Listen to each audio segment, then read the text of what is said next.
Easy, it hurts.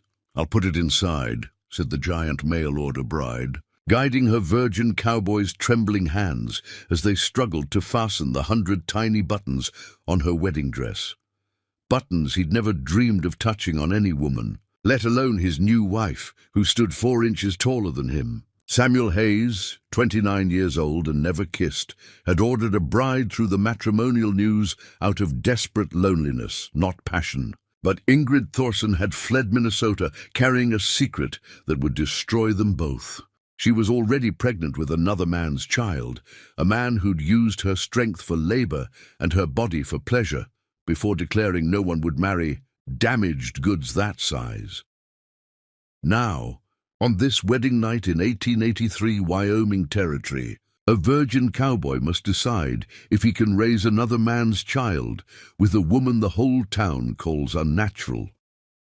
The words hung in the air like gun smoke. Samuel's fingers froze on button number 37. Through the thin walls of the Sweetwater boarding house, they could hear the wedding guests growing restless below. The preacher had been paid. The witnesses were drinking whiskey. In 5 minutes, they'd either be married or Ingrid would be back on the street.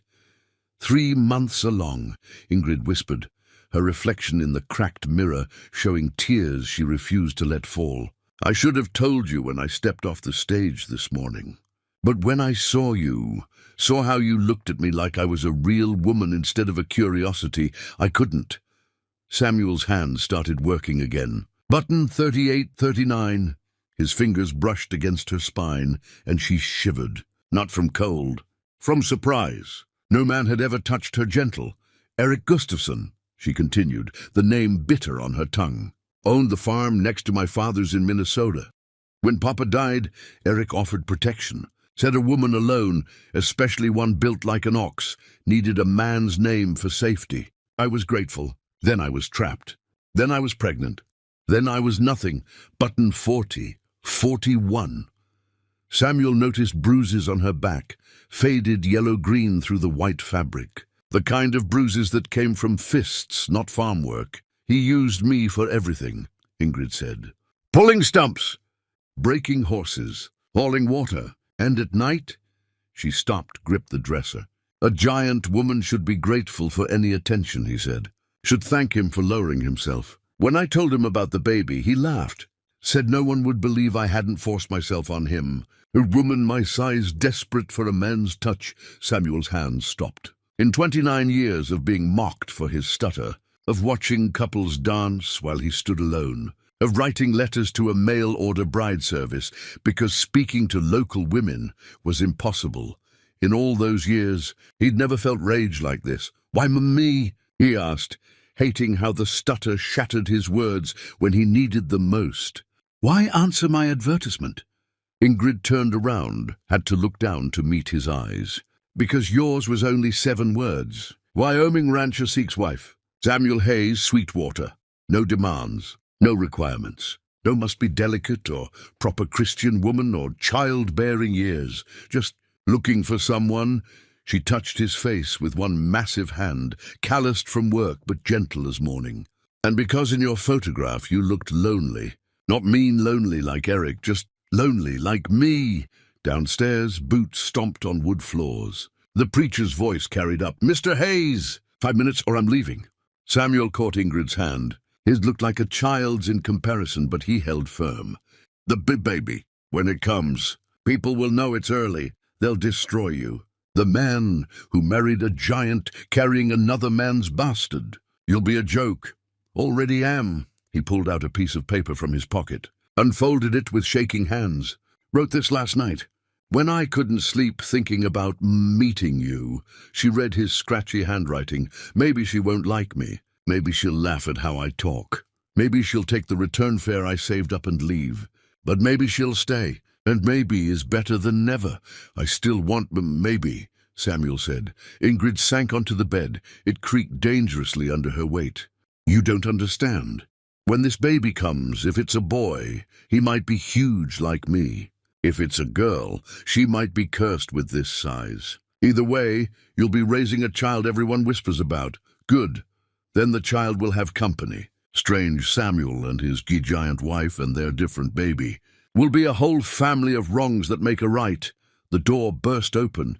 Mrs. Henderson, the boarding house owner, stood there with her mouth hanging open. She'd been staring at Ingrid all day like she was viewing a carnival show. "Preacher's about to leave," she announced, eyes travelling up and down Ingrid's frame. "Though I can't imagine he'd agree to this anyway. A woman like that and a man who can't even speak proper. It's not natural." Samuel stood up, faced Mrs. Henderson. For once, his stutter completely vanished.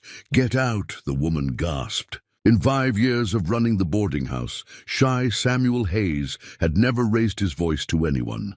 "I said, get out. Tell the preacher we're coming. Tell him if he leaves, I'll make sure everyone in Sweetwater knows he took payment for a job he didn't finish." Mrs. Henderson fled. The moment the door closed, Samuel turned back to Ingrid. She was staring at him like she'd never seen him before. "You didn't stutter. Happens sometimes. When I'm angry enough." He went back to the buttons. 50, 51.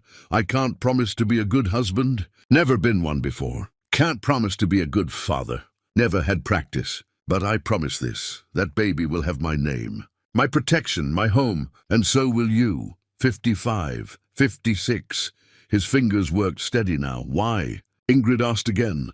"Why would you do this for strangers?" Samuel finished the last button, stepped back, looked at her, really looked. 6 feet 2 inches of woman stuffed into a dress made for someone half her size. Shoulders that could carry the world, eyes that had seen too much. Belly that carried a secret that could destroy them both, because my mother died giving birth to me. My father raised another woman's son, his dead wife's boy from her first marriage. Never told anyone I wasn't his blood. Even when I came out wrong, couldn't talk right, embarrassed him every Sunday at church. He claimed me anyway. Samuel touched the photograph in his pocket. "Taught me that family isn't about blood. It's about choice." The church bell rang. 5 o'clock. "Time's up." Ingrid stood, towered over him in the small room. "If we do this, if we go downstairs and marry, there's no changing your mind. When my belly shows, when the town mocks us, when the baby comes early and everyone knows, no changing your mind, no changing yours either. When you see I can't talk to shopkeepers without stuttering. When you realize I've never touched a woman. When you have to teach me everything about being a husband. No running back to Minnesota." They stood there, giant bride and virgin cowboy, 2 mistakes about to make a choice that would scandalize the entire territory. "Together?" Ingrid asked. "Together." She took his arm. Had to bend down to do it properly. They walked to the door, opened it. The narrow staircase waited below, and beneath that, a room full of people ready to judge them. But first, Ingrid stopped, turned to him. "The baby might be a girl." "Hope so." "Why?" "Because if she's anything like her mother, she'll be magnificent." For the first time since stepping off the stage that morning, Ingrid smiled. Real and bright and beautiful, they descended the stairs together. The wedding guests fell silent. 30 people crammed into Mrs. Henderson's parlor, all staring at the impossible couple. The preacher stood by the fireplace, Bible in hand, looking like he'd rather be anywhere else. But Samuel and Ingrid walked forward anyway. Because sometimes the bravest thing isn't fighting. Sometimes it's choosing to build a family with broken pieces, knowing that broken doesn't mean worthless. It just means you have to hold on tighter. 3 weeks later, the first snow of winter hit Sweetwater like a white fist. Samuel woke to find Ingrid vomiting into the wash basin, her massive frame shaking with morning sickness that had arrived like clockwork every dawn since their wedding. "Sorry," he stammered from the doorway of their bedroom, still unsure if he was allowed to enter. 3 weeks married, and he still slept on a bedroll by the fire, too terrified to share the bed she'd offered repeatedly. "Stop apologizing," Ingrid gasped between heaves. "It's not your fault." But that was the problem. Nothing was his fault. Not the baby, not the marriage bed, not even the ranch work, which Ingrid had taken over completely while he stood by useless. Watching his pregnant giant wife fix fences and haul water, she straightened, wiped her mouth. And that's when they heard the horses. Through the frost-covered window, Samuel saw them, 6 riders, all wearing the black dusters of railroad men. His stomach dropped to his boots. Get the rifle, Ingrid said, her voice steady despite the bile. You know them?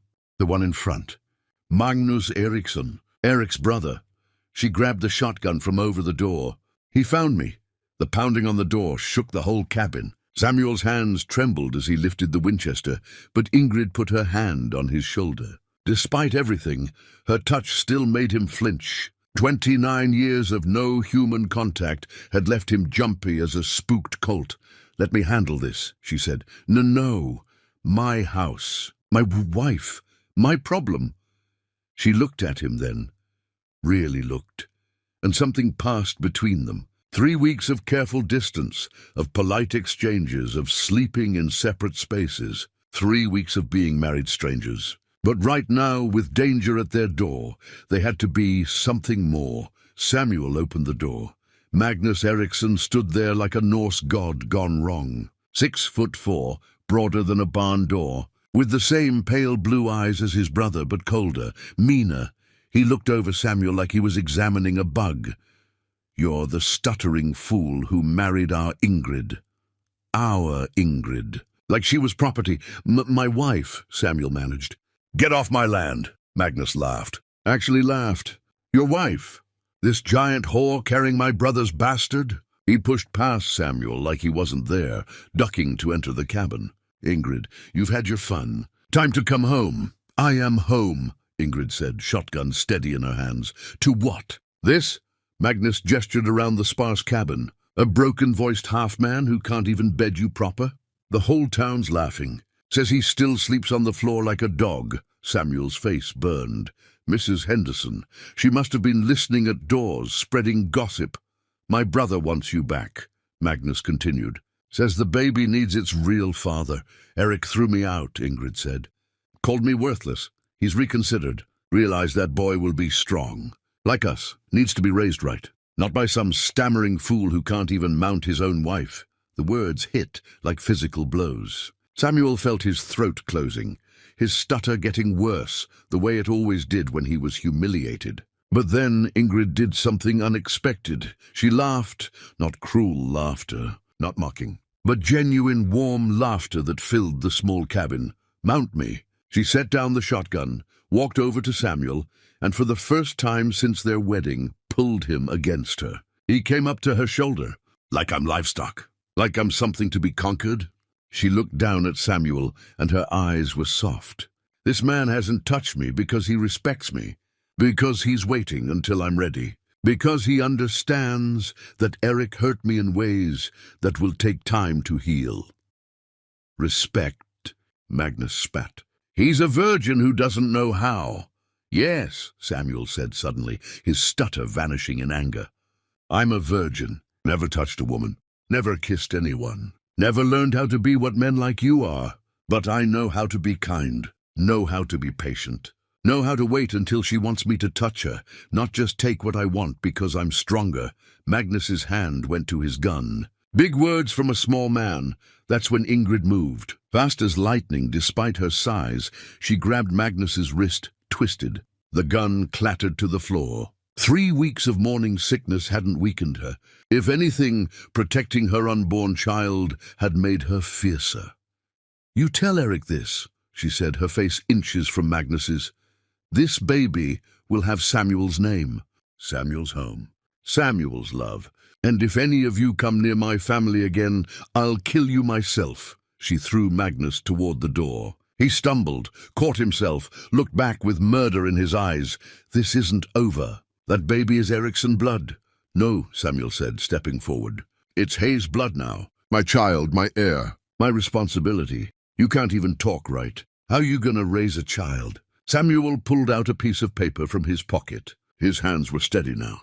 Deed to this ranch. Already went to the courthouse. Changed my will. Everything goes to Ingrid and the baby if something happens to me. Legal, binding, done. Magnus looked between them. The giant woman and the small man, the pregnant bride and the virgin husband. 3 months, he said finally. When that baby comes 3 months early, everyone will know. You'll be the laughingstock of the territory. The fool who raised another man's bastard with a giant whore. He left, his men following. Their horses kicked up snow as they rode away. But Samuel knew they'd be back. Men like that always came back. When they were gone, Ingrid sank into a chair. It creaked dangerously under her weight. "You changed your will?" "Yesterday, while you were at the M Market. Why?" Samuel sat across from her, the table between them like an ocean. "Because whether or not you ever want me as a real husband, you're carrying my child, legally, morally, in every way that matters." Ingrid started crying then, big gasping sobs that shook her whole body. "I've ruined your life. The whole town laughs at you. Now Eric's family will come for you, and we're not even really married. Not properly. You sleep on the floor because you can't bear to touch me. That's not why." She looked up, tears streaming.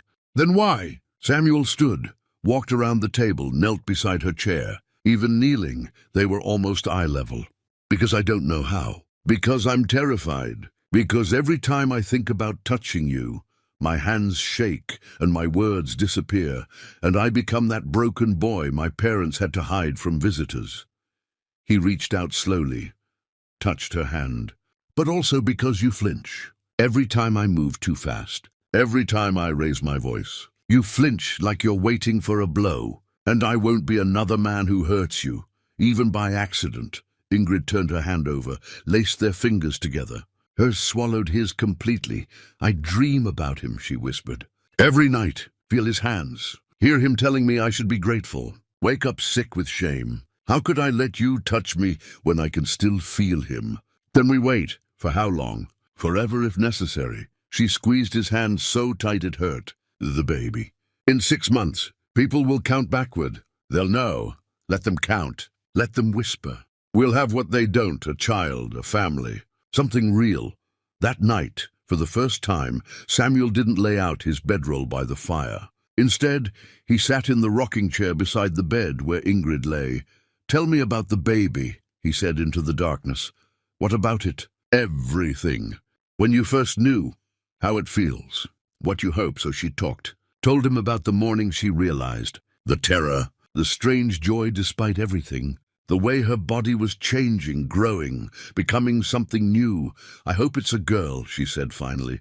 "Why?" "So she can be everything I wasn't allowed to be. Strong and soft, big and beautiful. Unashamed of taking up space." Samuel rocked slowly in the chair. "And if it's a boy? Then I hope he's like you. Broken, kind, patient, brave enough to claim strangers as family." They sat in comfortable silence then, virgin husband and pregnant wife, building something that wasn't quite love yet, but might be someday. Outside, snow began to fall harder, covering the tracks Magnus's men had left. But Samuel knew they'd be back. Men like that always came back, Ingrid, yes? "When they come back, and they will, we face them together." "Together," she agreed. In the darkness, her hand found his. And for the first time in 3 weeks of marriage, neither of them pulled away. 2 months passed before the real trouble started. Ingrid's belly had begun to show, rounding beneath her dresses like proof of their lie. Samuel had started sleeping in the bed, on top of the covers, fully clothed, but close enough that sometimes their hands touched in the dark. Progress measured in inches. The first sign of danger came with the spring thaw. Samuel was teaching Ingrid how to shoot his Winchester, her massive frame absorbing the rifle's kick like it was nothing, when they saw smoke. "Black smoke, coming from the direction of town." "That's the church," Ingrid said, lowering the rifle. They rode hard towards Sweetwater. Ingrid on the draft horse that was the only animal strong enough to carry her. Samuel on his paint mare. Main Street was chaos. The Methodist church was fully ablaze, flames eating through the wooden cross on top. And standing in front of it, torch still in hand, was Eric Gustafsson. He was smaller than Samuel had imagined, maybe 5'8", lean as a whip, with the kind of handsome face that made women foolish. But his eyes were like looking into an empty well. "There she is," Eric called out, pointing at Ingrid. "My property, carrying my son." The townspeople gathered in a circle, some fighting the fire, others watching the drama unfold. Sheriff Watson stood between Eric and the Hayes couple, hand on his gun but uncertain. "She's my wife," Samuel said, dismounting. His stutter had been getting better these past months, Ingrid's patience teaching him to breathe through the words. "Your wife?" Eric laughed. "You can't handle a woman like that. Look at her, built like a draft horse. Needs a real man's hand to break her, like you broke her." Samuel's voice was steady. "With fists? With force? I disciplined her. Same as you discipline any animal that size that won't behave." That's when Ingrid dismounted. The ground seemed to shake when she landed. She walked forward, all 6 feet 2 inches of pregnant fury, and the crowd parted like the Red Sea. "Say it again," she said quietly. "Call me an animal again." Eric's hand went to the pistol at his hip. "You always were too stupid to know your place. Should have been grateful I even touched you. A monster like you." The shot was impossibly loud, but it wasn't Eric's gun that fired. It was Samuel's. The torch flew from Eric's hand, his scream cutting through the air as he clutched his bleeding fingers. Just like Magnus months before. But this time Samuel had taken the shot. "You burned God's house," Samuel said, walking forward, gun still raised. "You beat a pregnant woman. You came to my town to steal my wife. Give me one reason not to put the next bullet in your head." Eric was on his knees now, cradling his ruined hand. "You can't. You're nobody. A stuttering nobody who bought a bride because no real woman would have you." "Maybe," Samuel said. "But I'm the nobody she chose." That's when they heard the horses.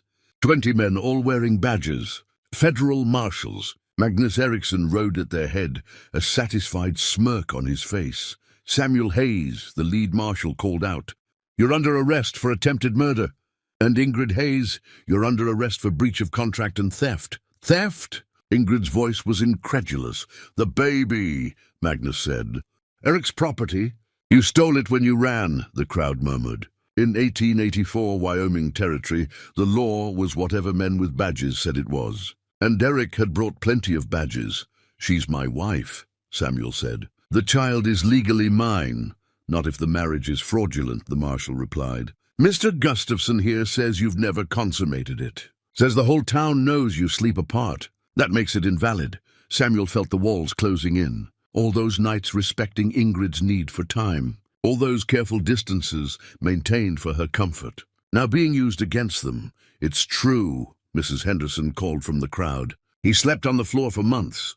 Still won't properly touch her. It ain't a real marriage." More murmurs. People who'd smiled at them in the market were now looking away. The story was too juicy to resist. The virgin and the giant, the fool and the fraud. "Then test it," Ingrid said suddenly. Everyone turned to stare at her. "Test what?" the marshal asked. "The marriage, the consummation. Bring your doctor. Examine me. Right here, right now, in front of everyone." Her voice was steel. "Unless you're afraid of what you'll find." Eric struggled to his feet, face pale from pain. "She's lying. I know her body. Know what I did to it. She's lying." "Then you have nothing to fear from an examination," Ingrid said. The marshal looked uncomfortable. Public medical examinations were not uncommon in fraud cases, but something about this massive pregnant woman challenging them so directly made everyone uneasy. "Fine," Eric spat.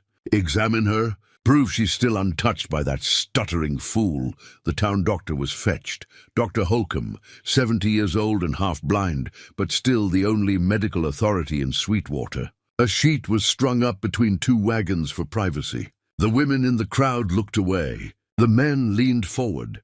Ingrid walked behind the sheet with her head high. Samuel started to follow, but the marshal stopped him. "The husband doesn't watch. Might influence the testimony." So Samuel stood there, surrounded by federal marshals and townspeople, while his wife was examined like livestock. Eric kept talking, describing in vulgar detail what he'd done to her, how he'd used her, how no man could satisfy her after him. Samuel's hands clenched so tight his nails drew blood. Then from behind the sheet, Dr. Holcomb's voice, "This woman has been with her husband, recently, frequently. The marriage is consummated." The crowd gasped. Eric's face went purple. "That's impossible. Look at them. He can barely speak to her." Ingrid emerged from behind the sheet, fully dressed, dignified. She walked straight to Samuel, took his face in her massive hands, and kissed him. Not a shy peck, not a performance. A real kiss that made the crowd shift uncomfortably. When she pulled back, she spoke loud enough for everyone to hear. My husband is gentle, patient. He waited until I was ready, until I could bear to be touched again after what you did to me. And when he finally did touch me, it was with love. Not ownership, not violence, love. She turned to the marshals. The marriage is valid. The child is legally his. You have no grounds for arrest. The lead marshal looked at Magnus, then at Eric, then at the burning church behind them. The arson charge stands. Mr. Gustafsson, you're under arrest. No! Eric lunged for Ingrid, his good hand reaching for her throat. Samuel moved faster than anyone expected. The rifle butt caught Eric in the temple, dropping him cold. Samuel stood over the unconscious man, breathing hard, no trace of a stutter when he spoke. If you come near my wife or my child again, I'll kill you. That's not a threat. It's a promise. And everyone here is my witness. The marshals dragged Eric away. Magnus followed, but not before calling out, "This isn't over. That baby has Ericson blood." As the crowd dispersed, Ingrid pulled Samuel aside. The doctor lied. Samuel looked at her confused. What? We haven't... He lied for us. Said I don't have the scars anymore. The damage Eric did is healed, so he can't tell one way or another. He gave us the benefit of the doubt. They stood there in the street, the church still burning behind them, smoke rising into the clear Wyoming sky. We should, Samuel said suddenly, make it true. Make it real. Not because of them, because I want to. Ingrid studied his face. 2 months of sleeping close but not touching. 2 months of learning each other's rhythms. 2 months of building something that might be love. You're still scared, she said. It wasn't a question, terrified, but more scared of losing you. That night, in their cabin with the door barred against the world, Samuel Hayes touched his wife for the first time.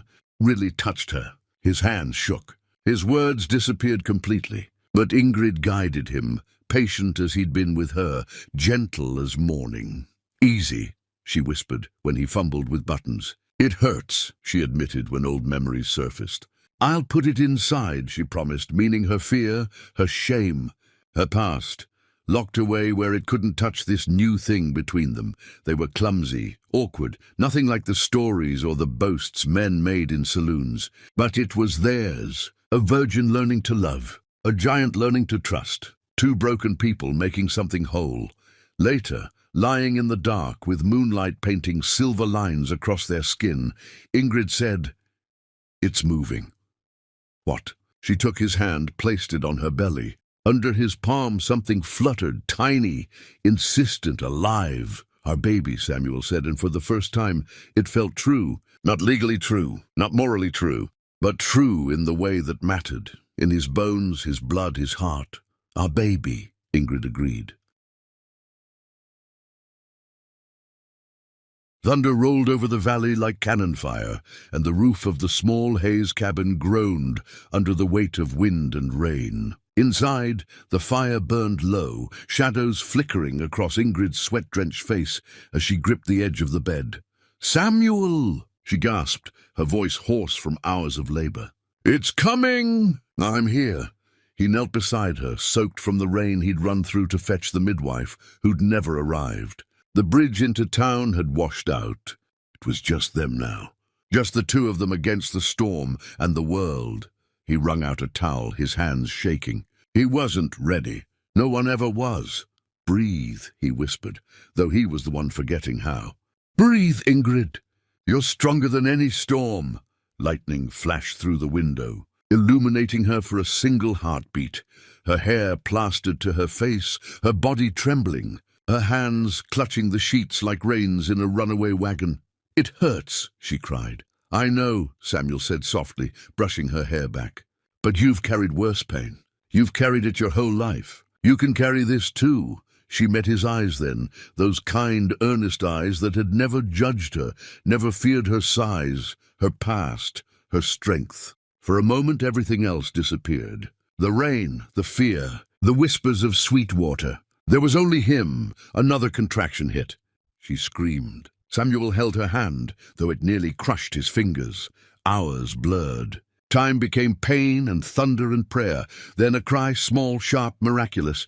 Samuel froze. The world did too. He looked down, and there it was, life. A baby slick with birth and light, crying like it already knew the fight it had been born into. Samuel lifted it carefully, trembling, the way he might hold a newborn star.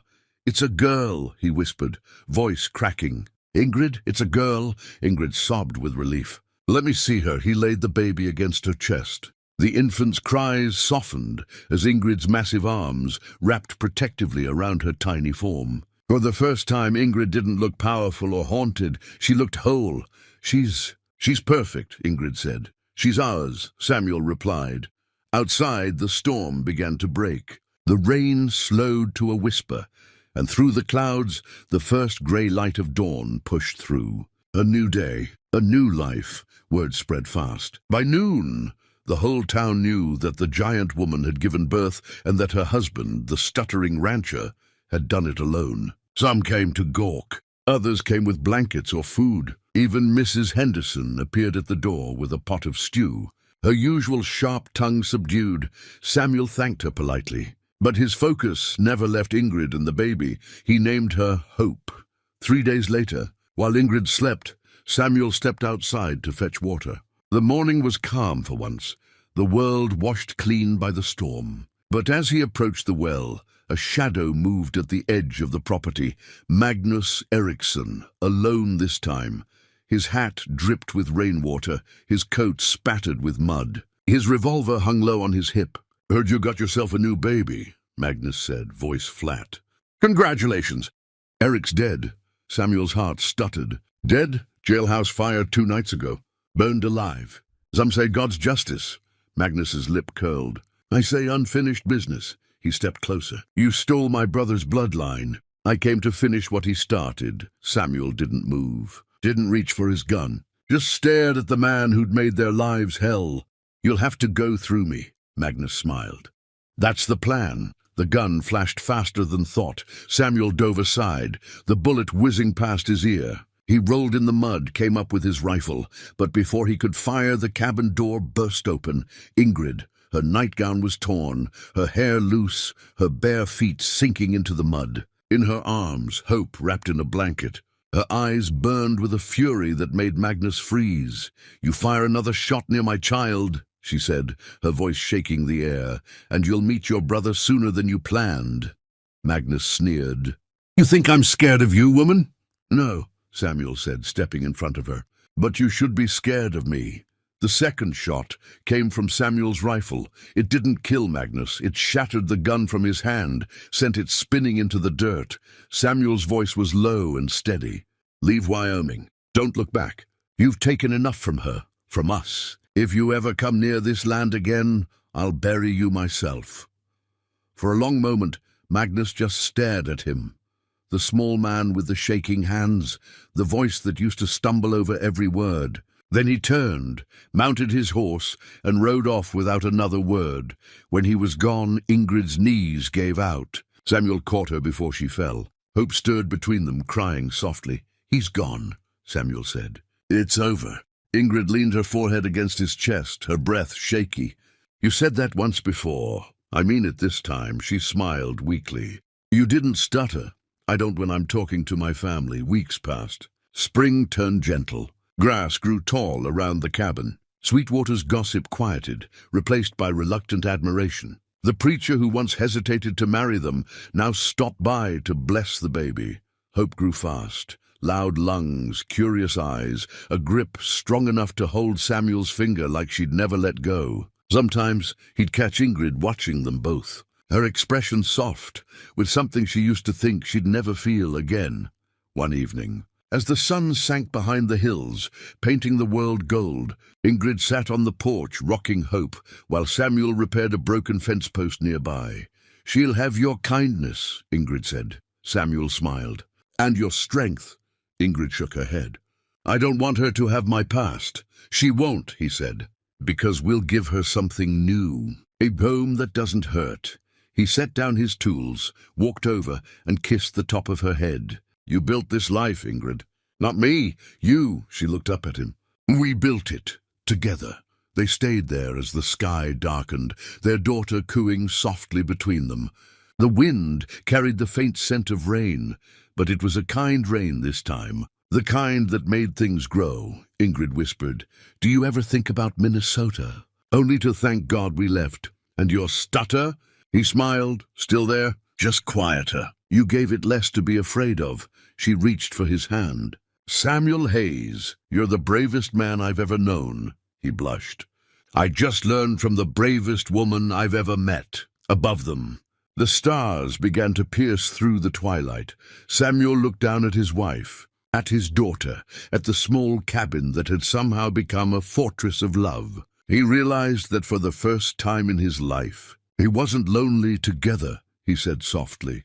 Always, Ingrid replied, and somewhere in the quiet Wyoming night, the wind seemed to carry the faintest echo of a promise kept. If you loved this story, subscribe and turn on the channel notification bell for more powerful stories like this.